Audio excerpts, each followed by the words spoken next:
But then you need to be ambitious. You need to be somebody who wants to succeed. Right. If you're okay with just getting salary and maybe, that's the problem. A lot of them are not ambitious. A lot of them don't want to do much with their lives, except get salary and marry or travel. There's nothing wrong with getting salary and marrying, but there must be something more than that. Okay, I would say there's something wrong when you're 20 years. You have to be ambitious. Africa needs you to think. Africa needs you to think beyond yourself. Interesting. So if you just want to marry, this training may not, and that's why they give up so quickly, because the dream is just about themselves. The dream is so small.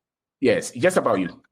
If the dream is so small, yes, I want a car, I want salary, I want to marry. It's about me. But if I say that I see a critical need in our community, I need to meet, and I want to solve it, it's no more about me. It's no more about me. So even when I'm hungry, I will not feel the hunger. That is true. Because the dream is not about me.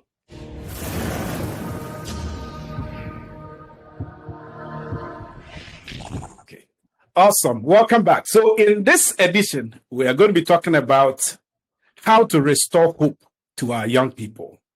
There's a lot of people out there who are struggling to actually look the sun up in their lives. They've just given up on life, and if you're a young person, I want you to listen to this or actually watch this and actually rewatch it many, many times. And I'm very, very confident that your hope will be absolutely restored. To help me do that, I have a very good friend and a well accomplished all-rounder, I would say. A very, very good friend. We went to the same university together. And when we invested things, we didn't know we'll be doing this, and we love doing this, actually. It's like we have not spoken for quite a while, but the moment we started speaking, it's like we've been speaking every day. Over the past couple of years, I think probably over decades now. His name is Kwabena Obeng Darko. And he is a very good friend. I would say he's an engineer. Actually, let me take it back. He's an entrepreneur first, an engineer, and then an author. He actually went to Opokware Secondary School, and from there he went to KNUST, just like me, where he read his bachelor's in agriculture engineering and MSc in bioprocess engineering from UCD. If I miss anything, he's going to fill it in for me very, very quickly. He is a married man with amazing children. And his business, he's into fashion retail, which he will talk a little bit about, and then construction, then real estate development. So his hands are actually full. He's written 3 books. The first one is called Perspective, How to Develop the Mindset to Start and Build Your Business. The second one is Streamline, How to Teach Yourself Money and other books. And the third one is called Resilience, How to Develop Courage and Strength as an Entrepreneur. He has a YouTube channel, and the channel name is Obeng Darko. I'm going to put that on this screen, and I want everyone who watches this video to subscribe to his channel. I have subscribed, so you have to subscribe. He has a ton of knowledge that I believe you are not going to, your mind is not going to just be stretched. You're actually going to be blessed. So this is the kind of gentleman that I've been able to muscle this day to be our guest on this show. So you are very welcome, Mr. Kwabena Obeng Darko. Thank you, Isaac. Thank you. Thank you very much. It's an honor to be here. And awesome. As you said, been years, 2001. I remember. Yes. Unity Hall. Until Unity Hall, yes. Unity Hall. And we were just like little kids. Yeah. But life has been good. Life has been good to us. I'm very, very impressed. One of the things that I really admire when we started talking is when you showed me your YouTube channel and the kind of work and the content you've put out there. It's amazing. I think you've done an amazing job. And people need to know what you do. I know you do some stuff on radio and things, but I think people need to know who you are. You're doing an incredible job in the area of thought leadership in Ghana. You and I think when we were having a side chat, we all acknowledge that this area needs a lot more voices who would actually be able to help people, lead people, and also give people the technical knowledge for them to be able to move up higher, whether it's in their career or in their business. So with that said, I've had the opportunity of actually mentoring a couple of young people. And one of the things that shocked me recently in talking with, I had a group of 5 young people, national service guys, we were just talking. And one of the things that came out that was very shocking to me is that they told me most of them and their friends seem to have lost hope in life. It's not like, oh, their life has ended or whatever, but it's something more inner, that they don't see a way out. That I think that's the best way to put it. They just don't see a way out of their current predicament. And they don't seem to even trust state institutions that probably promises them to probably deliver jobs or deliver certain social protection systems and that kind of thing. They don't seem to believe anything. They seem to think that their destiny is kind of bottled up in the system, and it's like they are helpless. You know, I don't know if you've had similar sentiments, you know, around town in your you know, endeavors. You know, if you can share a little bit about that. I don't know if this kind of thing rings a bell to you. Yes. Yes. Once you start to talk to a lot of our young people, you see, they are social media. One of the things, in as much as there are a lot of opportunities through the internet, through social media, especially in Ghana, we use a lot of the Facebook. One thing that you have to, we are seeing now is anybody in their room can pick a phone and just tell us anything, you know, and human beings are nothing but the words that they have been exposed to, you know, the words that we've been exposed to, they have built us. And there are 3 things, if you want me to break it down, or there are even more than 3 things that will shape us as Africans. When we were in school, from primary school to JSS to, you know, to the university and all those, much of the education that we were given, I dare say that much of the education we were given were just European or Western centered. Okay. What it means is that by the time you finish your first degree in Ghana, as an African, if you didn't do history as main course, and even that history is taught from, much of it is not taught from the African perspective.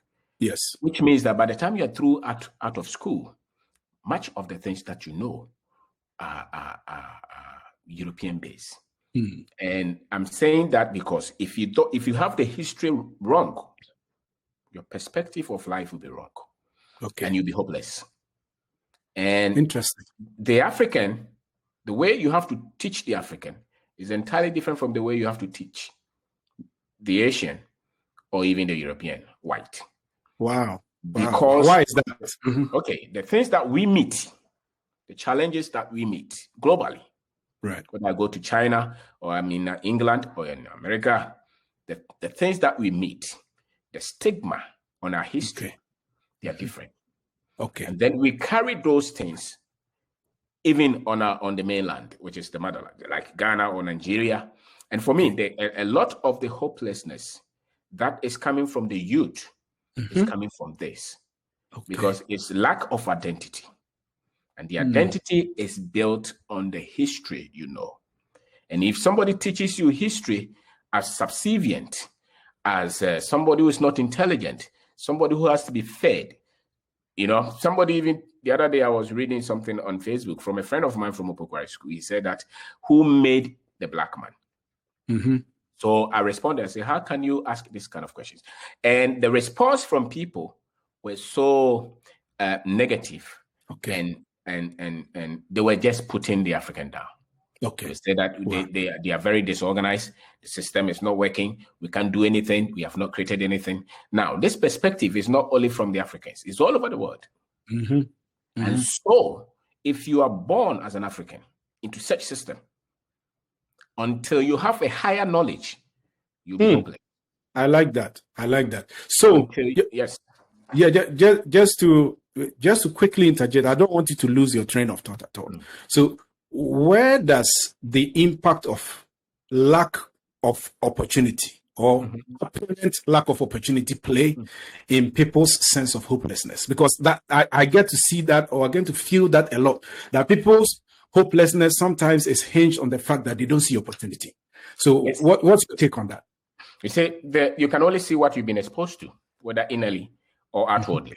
Right. And if you've been told, if you've been told all your life that you're nothing, and then you have to look up to somebody for help, even if you have gold in your room, you will not value it. And so the graduates that you're talking to, the educated, the so-called graduates that we have, the content of the education that they had is where the problem is, in terms of the education they had about themselves and about the world and how the world is run. So I use myself as an example. Yes. Up until when I was doing the second degree, then I happened to listen to somebody who was teaching African history. That is the time I started to be proud as an African. Okay. Not the culture. Coming from Ghana, we are exposed to the culture, the kente, the adwa, the fufu, But that kind of knowledge, when it hits the European description of us, it drops down.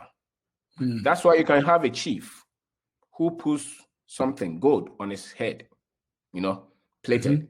And yet some European boy with chaluate is asking him to come and help him to build toilet. He's culturally centered, but the knowledge to build, to develop himself is lacking. And that part of it is coming from the media. It's coming from the school we have had. And part of it is also coming from religion, like church. Okay. For instance, if I go to church now, Jesus is painted white. Or all the angels are white. Right. The demon is black. And Satan himself is painted black. Now, this is the narrative that was pushed on us. So the average African believes that everybody else is equipped but them. And a lot of the youth have no idea of this sense of history. And that is where the hopelessness is coming from. And that's where they can see the opportunity. Because you cannot see opportunity if you are negative of yourself. If you don't believe in yourself, you can't find opportunities. So there must be this self-realization of who you are as a person. That's right. Before opportunities can express themselves to you. Is that what you say? That's right. Okay. Before the moment you see who you are, your gift, your blessings, your intelligence, what you can do, everything else you can see. If they train you to find gold, wherever you move, you will see gold. Wow. I think one of the things that, as you're talking, it just hit me that I remember my very first professional job that I did. That was several years ago, back in the UK. And when I got this, I really struggled to get that job. I probably sent out more than 500 applications before I finally got some kind of temporary work or something that was temporary. And one of the things that I noticed quickly was that the European at that time, and probably now too, had a certain kind of cookie box they had put an African in. Okay. So they expect an African to be a lazy, especially if you're a man, right? You are lazy, you are womanizer, right? And then you are irresponsible. So those were the things I got to know very, very quickly. That this is the kind of box that I've been placed in. So I sat back and reverse engineered it. Now look, I'm going to be the opposite of everything the white man expects of me. That's right. So I'm always one of the first people to get to the office and one of the last to leave. Okay. I'm always one of the people to take the shortest lunch breaks. I literally 90% of the time I ate at my desk working.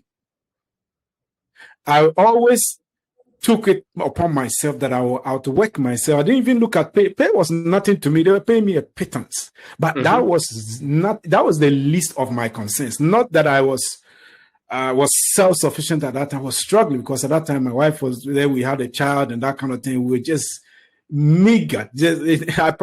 I think I was probably the least paid person in that company, but it really didn't bother me. I just was looking for opportunity to enhance myself. And then when I finish doing my work, I'll go to my other colleagues, white guys, and say, hey, look, I'm done with mine. Can I help you do anything? Can I help you with any of your projects? And very soon they started dumping things on me. And then within about 6 months to a year, I was top notch in that organization. So that really, really helped because I had that mindset. I'd fed my mind with all these John Maxwell tapes and Brian Tracy and all those kind of things. So, that's what you're saying is really, really true. Because when I saw myself different, they are pigeonholing me into their prejudices wouldn't hold. That's right. So what you're saying is absolutely spot on. Absolutely spot on. So Kwabena, just to take it a step forward, if I'm a new graduate today and I'm coming out and I don't really know what life has to offer me, I don't even know where to start, where to end. Where would as an entrepreneur who hires people and who has done business through and through, what would be your advice to me, the first few steps that I need to take so that at least I can begin to have some confidence in myself and in my future? All right. So you have come out of school. I would take you back to school when you were in first year. Okay. I would say that 50% of your time spend it in class and in the lab. 50% read books that will develop you for life. Interesting. That is what I would say to you. Perform, get the grace, the best of grace. But if somebody has to have 100% without reading the other materials, finance, business, management, ethics, productivity, production, technology, developing a skill, I would rather say give me 50 and give me 50 of the other one. Wow. Because when you come out, the things that you are going to face, the classroom knowledge cannot help you. So most of the young men who are hopeless, who feel they are hopeless, may have A or first class, as they say them. So if the first class is enough, why the hopelessness? Why are you hopeless? Yes. Why the lack of confidence? So it means that the knowledge, as I said before, you must put that kind of knowledge there yourself. Now, if you have completed, maybe you have even finished your national service, right? I will tell you, go and get books. We can't do much with somebody whose mind is not being repaired. Because no matter what you say, it comes back to the mind. Now, the unfortunate thing is that a lot of them believe that it's not needed and that what they know is enough. Okay. And is this self-pride or ignorance? Ignorance. It's ignorance. Okay. It's ignorance. Because the more you know, the better you are. So not knowing that you eventually don't know much. There's not much financial education. Yes. I did engineering from tech, agric engineering. By the time that we came out of school, after the national service, I could not build machine because the industrial training, I had to go through that. So even the technical, the best of our technical students cannot even build anything with this university education. How much more than non-technical? So you come out, you have skill set to read, to write, to think. That's perfect. But then drop it somewhere and go to the ground. Go to the ground. Why am I saying that? Because we are trying to look for job. The kind of education that we are giving, we are trying to look for job. So majority of us will go and look for job. Yes. Very few would have the strength to even dare to try any idea in terms of business. Exactly. Now, the job that we are trained to look for, government is the one that we are looking up to. Because in our economy, how many multinationals are here? A few. Very few. So a lot of our businesses are subsistent, so to say. And Five most to graduates people. don't want to, that's right. Most graduates will not want to work with Anteguia. Meanwhile, that's the kind of job that you need to train to understand how money is made in this economy. Wow. Because the information from the school prepares you. You think that, the information they gave you, they were preparing you to go to England to work. Or, the case study will maybe Marks and Spencer, So that is the kind of information you have. But when you come out, That is not. Very few, maybe 10%, will be in the first 5 years will be engaged in such institutions. If my statistics are right. The 90% of us would have to fight. And the fight can be messy. Fight on our own. and at the same time, the training is not enough for you to fight on the ground. Yeah. Because you fight. Our industries are in the farming, in the retail, in the market. Those are where our industries are. That's how the economy runs. So after your so-called degrees, calm down and come understand. But then you need to be ambitious. You need to be somebody who wants to succeed. Right. If you're okay with just getting salary and maybe, that's the problem. A lot of them are not ambitious. A lot of them don't want to do much with their lives, except get salary and marry or travel. There's nothing wrong with getting salary and marrying, but there must be something more than that. Okay, I would say there's something wrong when you're 20 years. You have to be ambitious. Africa needs you to think. Africa needs you to think beyond yourself. Interesting. So if you just want to marry, this training may not. And that's why they give up so quickly, because the dream is just about themselves. The dream is so small. Yes, it's just about you. If the dream is so small, yes, I want a car, I want salary, I want to marry. It's about me. But if I say that I see a critical need in our community, I need to meet, and I want to solve it, it's no more about me. It's no more about me. So even when I'm hungry, I will not feel the hunger. That is true. Because the dream is not about me. That is true. That is true. Just to piggyback on that, I think one of my mentors that I follow a lot is this gentleman called Grant Cardone. He's an American guy. And he made this point that, Kwabena, you just made, that whenever the dream is small in your life, frustration is easily visible. Okay. So to get rid of frustration in life, he calls it 10x or 100x your dream. Okay. Right. So if your dream is, let's say, I want to take care of my wife and my 2 children. Now find a way to expand your dream exponentially. So now I want to take care of, let's say, 500 people in my village. I want to put up a school in my village, or a clinic, or a library. Immediately, you have taken yourself out of that equation. Fantastic. See? And so now food is not a problem. It's not a problem. You don't even see it. You have not eating. Because the vision Mandela is wanted his people to be free. So prison was not a problem for him. Yeah. Kwame Nkrumah wanted freedom. So going to jail was not a problem. Why? Because he was looking beyond. Once you have a higher vision, any distraction today does not get your attention. Exactly. Because you want to hit. Any pain, you can endure it because you want that freedom. And so one of the things that will make them, because they can dream beyond the comfort. So that's the main thing, the comfort. You want comfort, you sacrifice. And you sacrifice your life in frustration because you want comfort. Yeah. If freedom is your pursuit, you can enjoy anything. You become selfless because then you want freedom for everybody else. And so I'm saying that the content is weak. They don't read. They don't search.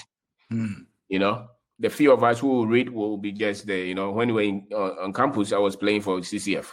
Yes. Preachers. Campus Christian family. Yes, and we were serious Christians. That was there, that was and you come out, it's the same. A lot of us are also hooked up on, we want to go to church, go to heaven. And the other day I was saying that Africans are the only people who are trying to go to heaven. COVID, we are saying that Jesus is coming now. When others are trying to go to the moon. To the moon. And the two of them succeeded. Yeah. So why would you tell somebody to develop their country if they have to go to heaven now? It's true. There's no need. Because, everything is going to be destroyed. So our understanding of religion and Christianity has also created frustration for the youth. Wow. All right. Wow. So that your ability to think for yourself it's been taken away. Minimal. Because you are trained not to question anything. Yes, that is a very good point. You are trained not to think. or you are trained not to voice out.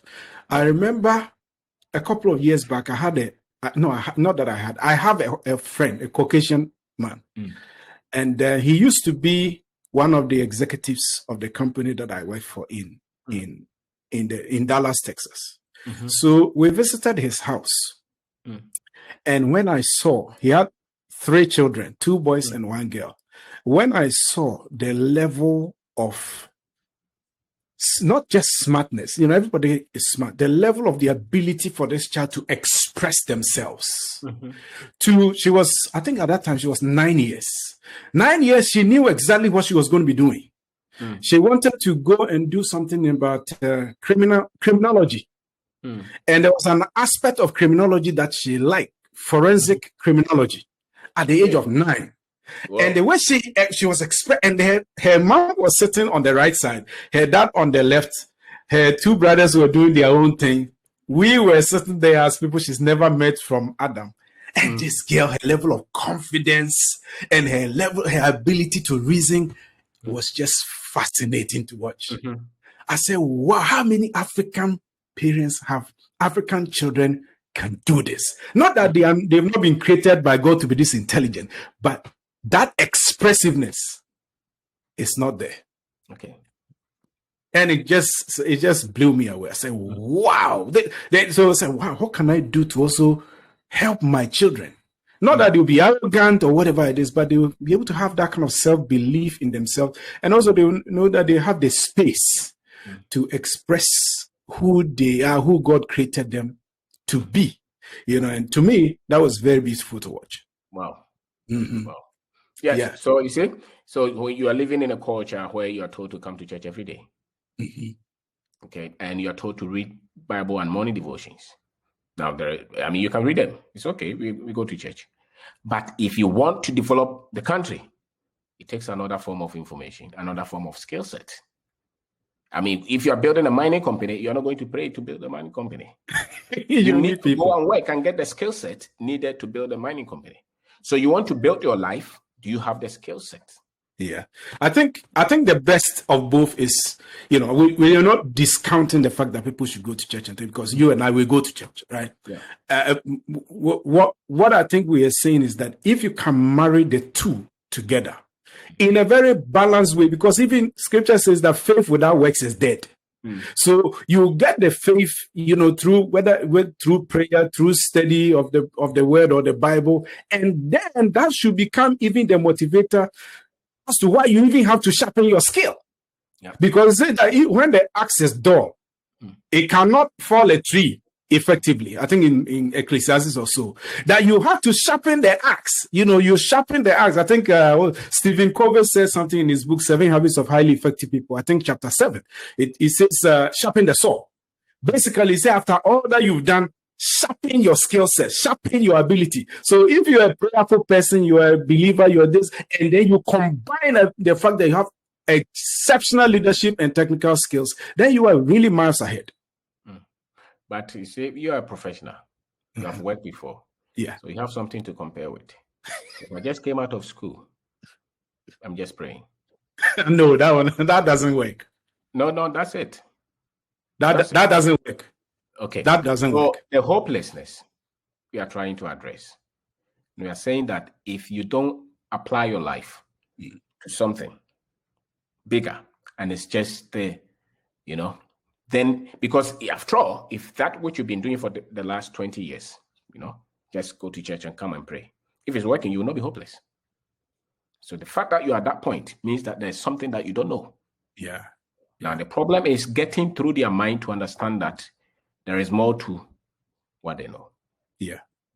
Let me ask you this. You as an employer. Yes. What are some of the character traits and skill sets that excites you about a potential candidate? Wow. I look for honesty. Good. I look for honesty. I look for that, because without that, if I take you to anywhere, you go behind me and go and do whatever you want. And look for pride to work with me. See it as an opportunity to develop yourself. I look for that. I look for somebody who's ready to learn. Okay. And I'm not looking for somebody who's putting everything on money. Okay. You just want money. Then you don't need to work with me. Okay. I need somebody who brings a lot to say that I'm working and I want to make sure that this company grows. I don't need to hear you try to talk, every time that somebody in my presence, you're a very good person. But in my absence, you are talking badly about the work. You're not happy with the business. You think you're wasting your time. And that is something that is very prevalent in our people. Really? Talk to me about it. Yes. They are working with you. They just use you as a doormat and move to the next stage. Okay. Really? So, yes. And I'm sure you have employed them, you will see. They will tell you all those, but then they are not committed to you. And they don't take pain for you. Okay. They will not take pain for you. If it has to be very uncomfortable to them, they will leave you and move on. They will leave you.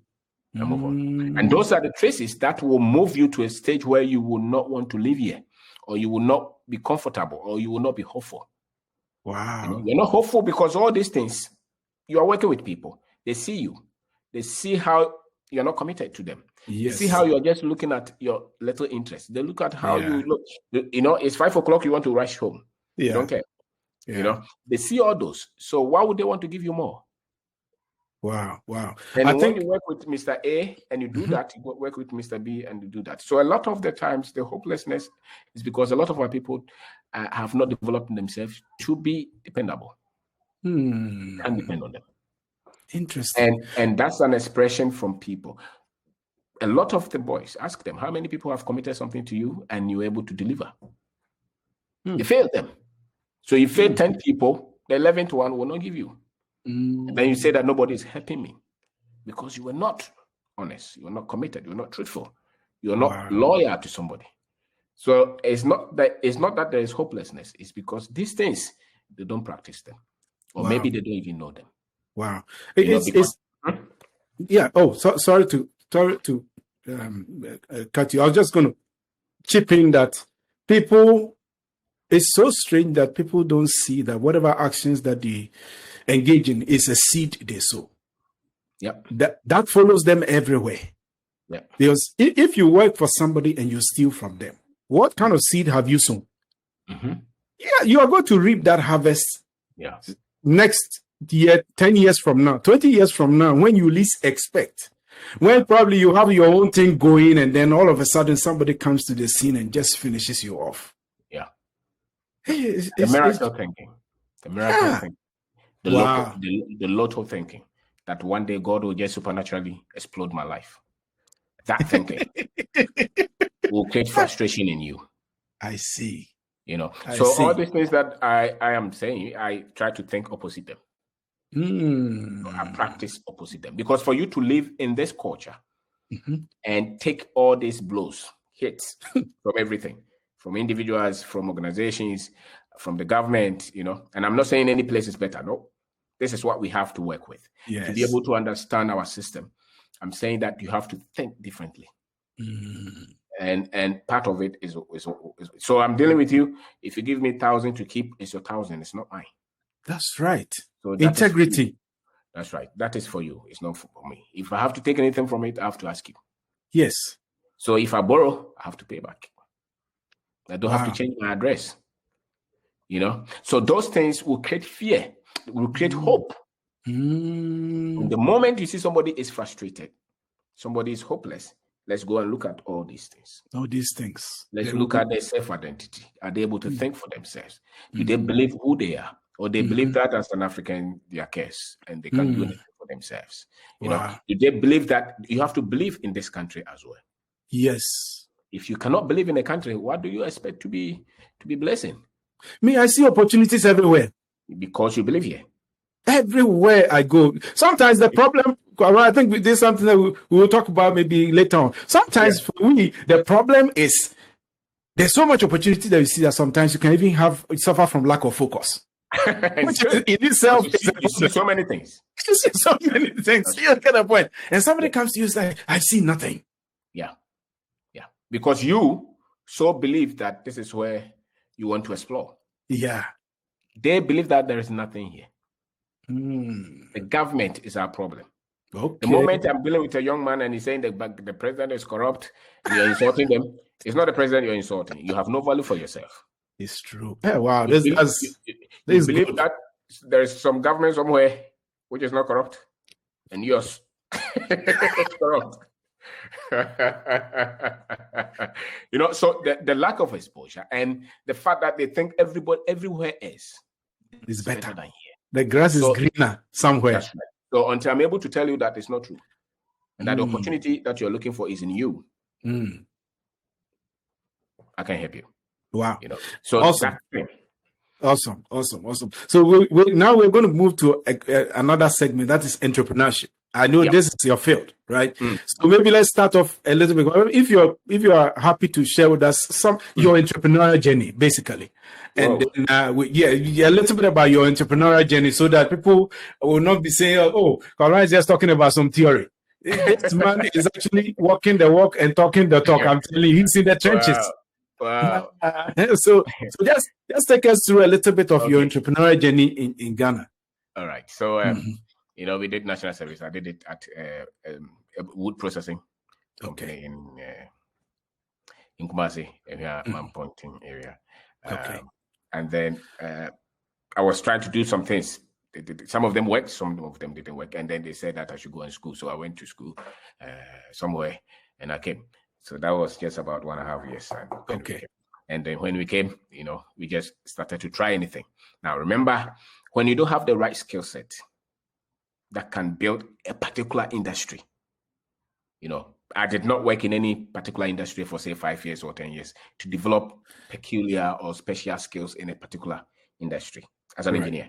Okay. So starting as a business, I didn't have that kind of, skill. And then I did not have management skill as well.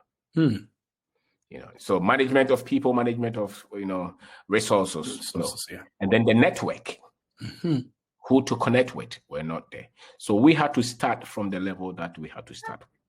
And that meant that we were going to commit a lot of mistakes. Yes. And it's not because it was intentional, because we didn't have anywhere to go anyway. We had to start. So we will start with anything. We have tried almost everything. We have tried a lot of businesses. That no way. From everything. Some of them work. We have done a lot of. I was alone in that. Then at a point, so we had project-based businesses, so electrical works, construction works, agricultural works, all those. We did them for a while. Then I shut them down. Okay. Because I didn't like the way it was going. Okay. And part of it were the people that I team up with, the commitment, the zeal, the foresight. You needed that. So if those things are absent, and then the daily activities or actions and how you work, if they are not so much in sync, you're not going to get to the opportunity or to build to where you want to go. So currently we have retail shops with my wife. Okay. So those are the original organic concept that we develop. Okay. And we have multiple locations in the malls. Okay. I think you are in Accra, right? Yes, and a lot of the other places. Okay. Yes, we manufacture some, or we produce some of the things that we use. We sell in the shops ourselves. Okay. Now we have a property development company, which we build houses, we build apartments. Some of them we rent as well. Okay. So that's so from the journey of all the errors and all those. This is where we are now. So construction, real estate development, and retail fashion. So we produce and we sell as well. So these are some of the things that we do, and it's you can go through any group of people. People will come and promise all kind of things, all kind of failures, and that's why people give up. And I say that because you are developing the eye to see. Until you get to a stage where your eyes can see, you're going to fall, and it's okay to fall, right? Because you get back up. I don't think that it will take you 1 year to succeed that quickly, based on the background that I was coming from. And I dare say that most of the people you are talking to come from that. There's no father or mother who was a business owner. No connection. There's no money. Nothing. And I dare say that there is no technical expertise. Expertise as well. So if you are from this, then you are ready to go through to learn. And that's where you need a lot of strength. Wow. I think with that you've made a very important point. I think sometimes some people, especially who want to go into business, there's this kind of thinking or this kind of indecision, whether should I go into business right now with whatever I have, or should I get employment? I remember the last time I had this conversation with a bunch of young people. I always told them that, look, it depends. From my experience, sometimes it may be the best thing to go into business straightforward. Other times too, one of the best things that you probably could do is work for somebody to learn the ropes. Mm-hmm. And then so that you'll be able to know how to absorb all these kind of shocks along the way and jump in. That was my thought I gave to those people. What do you think about that? Sometimes people they think that, yes, I have an entrepreneurial passion, to do my own thing. I want to do my own thing, and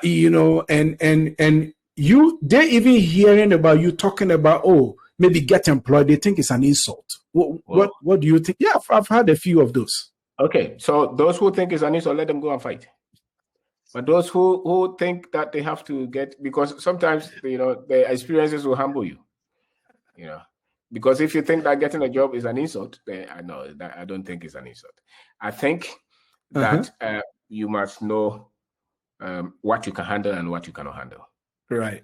If people disagree with you and you're very much uncomfortable, if you don't have money in your pocket and you are shaking, you're not cut for business. Because there will be a few of those instances. Yes. So many of them. What you are starting to build is going to fail. That is the first thing. Mm-hmm. It's going to fail. If it's your first business, it's so sure that you're going to fail. Even if that business you don't lose it, you're going to hit the ground and then pick the same business again. Yeah. And a lot of the times, that business that you even start, it will not be that business that you end up now. Wow. So, but I will be humble to say, I will not say that somebody getting a job is wrong. No. Okay. But a lot of the times, when you don't have any option, then the only option that you have is to start. Yes. Because we are producing over 300,000 graduates, they say, every year. Every year. And I'm not sure the rate at which we are creating employment. No, it's not. It's not related. So majority of us would have to just do something. Mm. Or we have to go to Libya, through the desert. Or that's a worse option. So or maybe go to Glass and Kwa,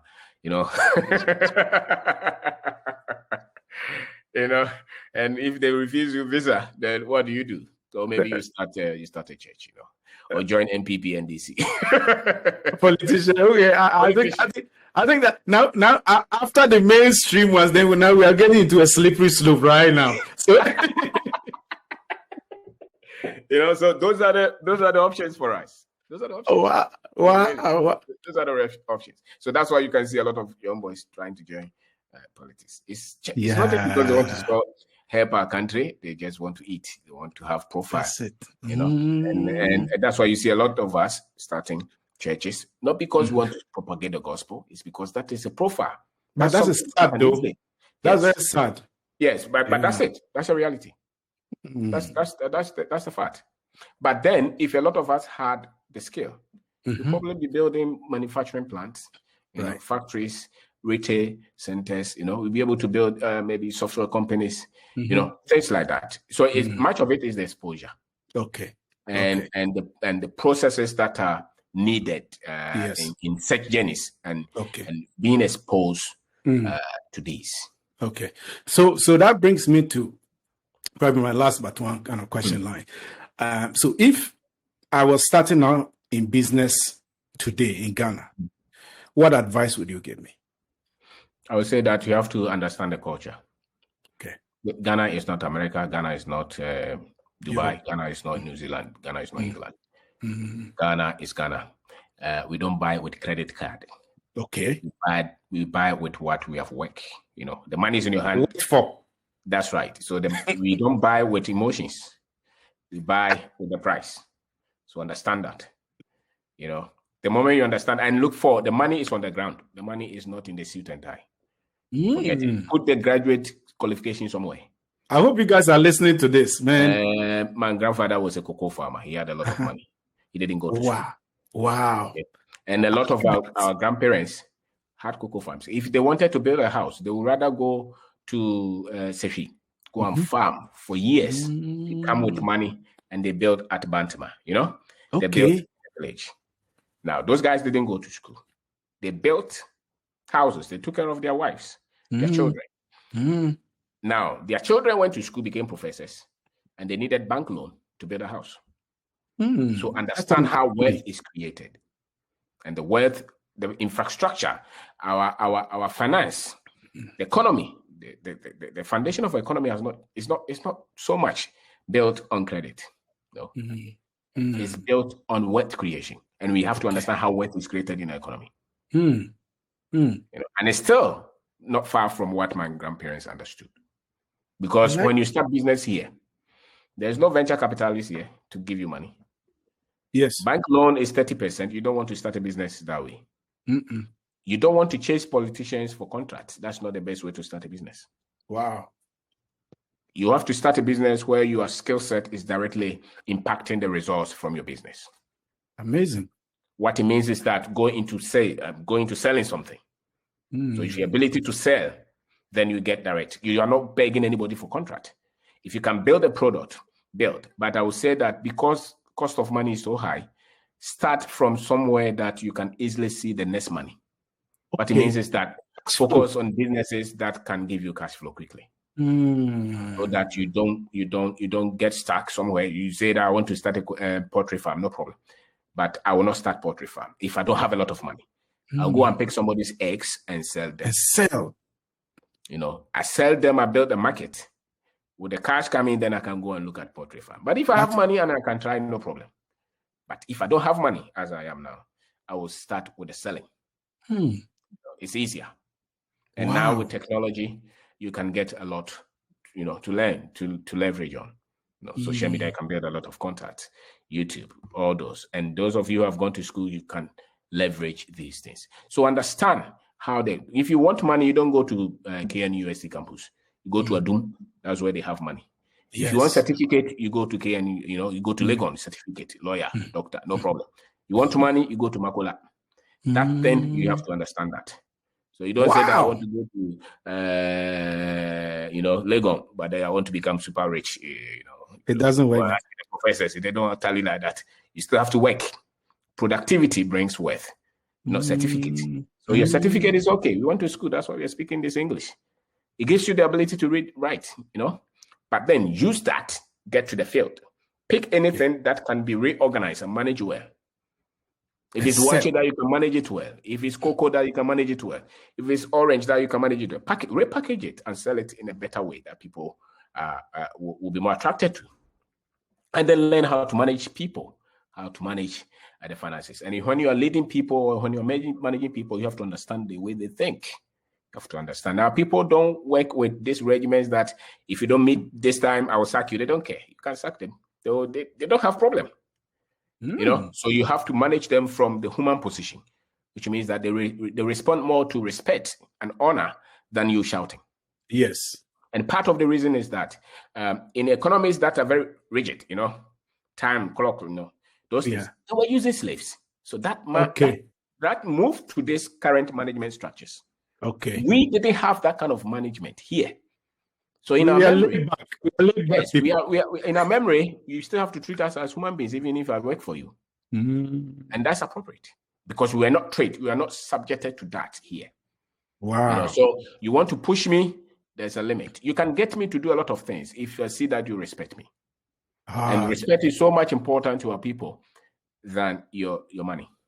Even though they may be poor, but they want their dignity protected. Because they have a Busiafie, don't forget that. It's true. To their hometown and sleep in their Busiafie. So you are saying that they won't get anywhere to sleep. They don't have mortgage. Okay. It's true. You know? And then God will bless them. So what is the problem? And so you have to understand from that position. And then when you're dealing with government institutions, don't be scared of them. They all the same Ghanaians. They respond to respect. Okay. If you treat them well and they give you support, they're happy. But I would say that stay out of a lot of this where you are begging for somebody to give you contract. Stay out of that. Stay. Go to where you have direct contact with the market, with the customers. That one you do well. And never be worried about what your friends think. Awesome. Yes, awesome. Get a small room in your mother's house and build from there. Don't worry too much. If they have 10 cars, you don't have to have 10 cars. Even if you don't have a car, don't worry. Focus so much on where you want to go. And constantly study. If you can't read books at all, at least 2 books a month. If you can't read books at all, 2 books a month. And you have to do that for continuous at least 10 years. Yes. Concentrate knowledge. Because the knowledge from the school, you are saying you're educated, but we know you are not educated. That's why you can't know what to do with your life. So this is so true, though. Now you are in deficit with knowledge. Go and learn how to handle money. So when the business starts to make money, that's not the time you want to go to Amasamai and buy a plot. No. Make sure the business is doing so well. Rent until the business is so strong. And you can build a house in no time. Than trying to use the capital you need to do the business to go and build. And then by the time you are finished with your plot, your business is disintegrated. And then your business is also gone. Then you're back to square one. You say that Ghana is hard. Ghana is not hard. It's the wrong decisions and the choices that you made. Come on, this is actually entrepreneurship and financial planning mixed together. And man, we've gotten far more than we even bargained for. This is amazing stuff. I wish I knew some of these things when I relocated initially, because obviously I made several mistakes. Yes, I made several mistakes, even with all the technical knowledge and things. The knowledge on the ground is different. It's different. It's different. So, I wish I had talked to you, man. Immediately. Most of the headaches that I had in those times would have been a little bit softer, for me. This is super, super amazing. We are so blessed, Commander, that you've chosen to spend your time with us this evening. We would definitely want a 2.0 at some point. No, at your command. I remember very well on campus. People don't change that much. Good people, good people. Yeah. I remember, you're a good man. So some other people, they're still ugly. We can't handle that. So this is awesome. This is awesome. I really love this. And we can't say more than to say thank you so much. You are a blessing to us. And I want everybody, let me reiterate again, subscribe to the commerce channel. It's Obeng Darko YouTube. Just put it in there, subscribe to his channel, and you will be blessed.